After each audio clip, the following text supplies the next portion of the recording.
사람들이 말하는 것을 들어보게 되면 그 사람의 생각과 또 사상과 또 마음이 담겨 있는 것을 우리가 느끼게 됩니다. 말 속에 그 사람의 삶이 담겨 있지요. 또 말로서 감정을 표현합니다. 기쁘기도 하고 또 기분 나쁘다는 것을 말로서 표현하기도 합니다. 때로는 생각을 숨기고 싶은데 말하는 것을 들어보게 되면 그 사람의 생각이 그 말 속에 담겨 있는 것을 느끼게 되죠. 그래서 자연스럽게 사람들이 살아가면서 말 표현을 통해서 자기 마음의 생각을 보여주게 됩니다. 무엇보다 사람들이 서로 대화하고 인사하는 반복적인 언어 가운데에는 그 사람들의 정서, 문화, 삶이 담겨 있는 것을 우리가 알게 되는데요. 전 세계의 다양한 인사들을 보게 되면 특별히 서양 사람들이 인사할 때에 좋다라는 표현을 꼭 쓰는 것을 우리가 듣게 되죠. good이라고 하는 단어를 쓰게 됩니다. 좋은 아침입니다. 좋은 오후입니다. 좋은 밤입니다. 때마다 좋은 시간이 되기를 축복해 주는 것이 그들의 인사 방법입니다. 하나님께서 만물을 바라보시고 또 이 만물을 축복하실 때 보시기에 좋았더라 이렇게 이제 표현하신 것을 우리는 성경을 통해서 읽게 되는데요. 하나님이 만드신 세상은 좋은 세상입니다.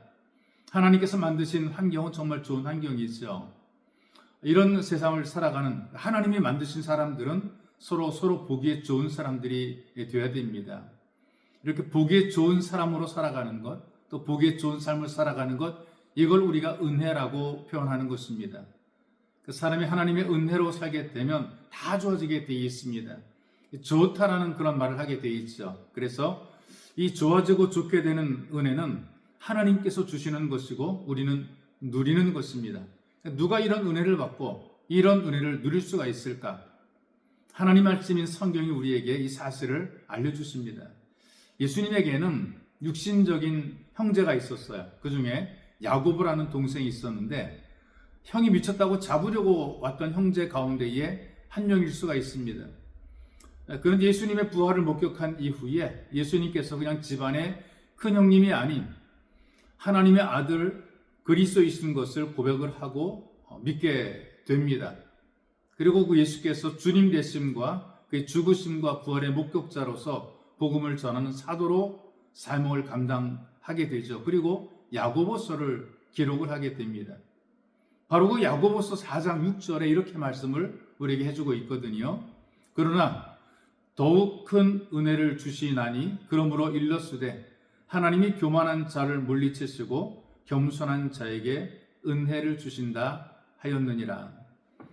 우리가 하나님으로부터 은혜를 받으려면 좋은 은혜를 좋게 되는 잘 되는 은혜를 받으려면 겸손한 사람이 되어야 된다는 것입니다.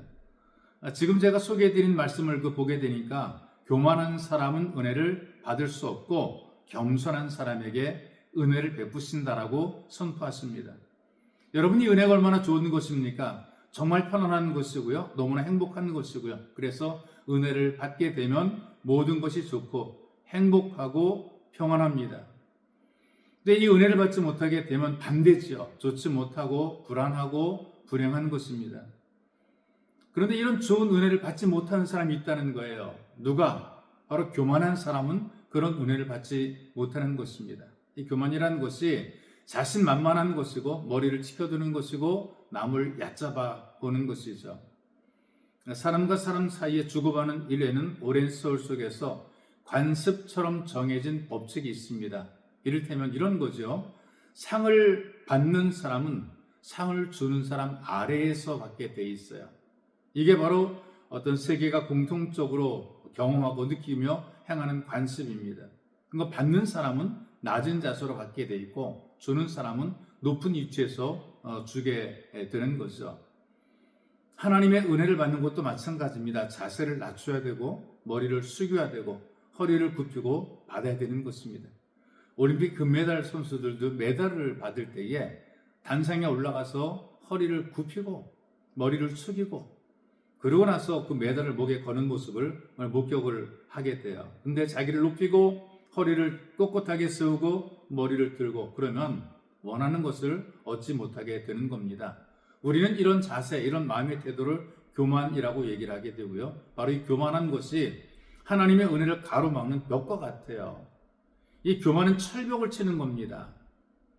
성경에 보게 되면 교만 때문에 망했다거나 손해본 사람들의 이야기를 종종 기록을 하고 있어요. 이를테면 사울이라고 하는 이스라엘의 첫 번째 왕이 있지 않습니까? 백성들의 절대 지지를 받아서 뽑혔어요. 인기 또한 절정입니다. 절대적입니다. 그런데 백성들의 지지나 인기만 믿고 신앙을 소홀하게 하고 하나님을 멀리했습니다. 자기가 다 하는 것처럼 했단 말이죠. 왕이라고 하는 자리에 오르고 나서는 과거와 다르게 교만했단 말이죠. 과거에는 참 겸손했습니다. 근데 왕이 된 이후에 교만해지게 됩니다. 자기의 분수를 넘어서 제사장만 할 수 있는 예배도 자기 마음대로 진행해버리는 교만함을 보여주는 것이고요. 그 이후로부터 이 사울 왕조가 완벽하게 무너지게 됩니다. 그래서 그의 후손이 왕이 되거나 출세한 사람이 없던 것이죠. 가장 심각한 교만은 하나님을 믿지 않는 것입니다. 하나님이 계신 것을 인정하지 않습니다. 이런 사람들에게 하나님의 은혜가 임할 리가 없습니다. 그러나 겸손함으로 하나님 앞에 머리를 조아리고 하나님의 은혜를 간절히 찾고 구하게 되면 하나님께서 그런 사람에게 더욱 큰 은혜를 부어주십니다. 2025년 이 새해를 살아가시면서 여러분들의 개인, 가정, 사업, 직장 위에 하나님의 더욱 큰 은혜가 부어지도록 겸손해지시기를 주님의 이름으로 축복합니다.